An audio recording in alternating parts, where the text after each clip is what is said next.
Avec 90 buts inscrits depuis le début de la saison, l'Olympique de Marseille peut être satisfait du rendement de son attaque.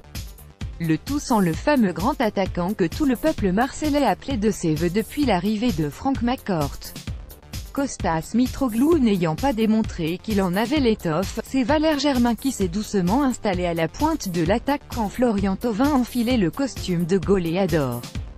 Heureusement pour l'OM, mais pas vraiment une surprise. Germain n'a jamais été un serial buteur.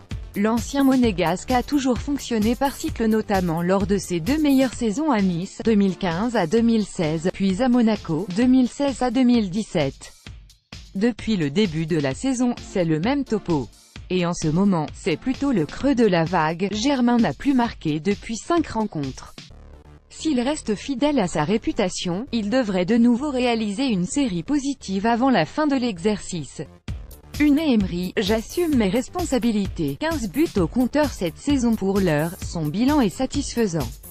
Il a inscrit 15 buts toutes compétitions confondues, 7 en Europa League et 6 en Ligue 1, et délivré 4 passes décisives.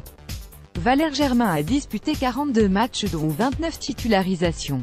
Le second total de l'effectif marseillais, le même nombre que Thauvin. Le X sait que toutes ces réalisations sont concentrées sur 2 périodes de la saison. 5 buts en un mois durant l'été puis 10 buts entre le 10 décembre et le 15 février.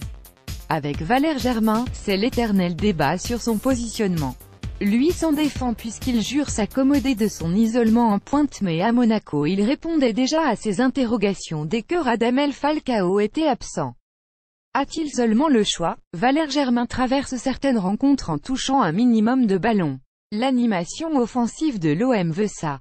2 schémas préférentiels existent. L'un passe par Thauvin, l'autre par Payet. Quand ce n'est pas les deux à la fois. Mais à chaque fois, la pointe de l'équipe est peu servie. Les joueurs de couloir repiquent et combinent peu.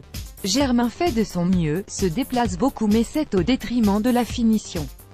Sans Thauvin, il faudra prendre le relais si la panne de Germain se poursuit. L'OM n'a pas vraiment d'option.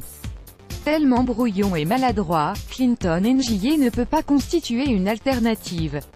Le retour de Kostas Mitroglou ne va pas tarder à intervenir, mais pourra-t-il vraiment apporter une solution alors que les échéances importantes vont s'enchaîner?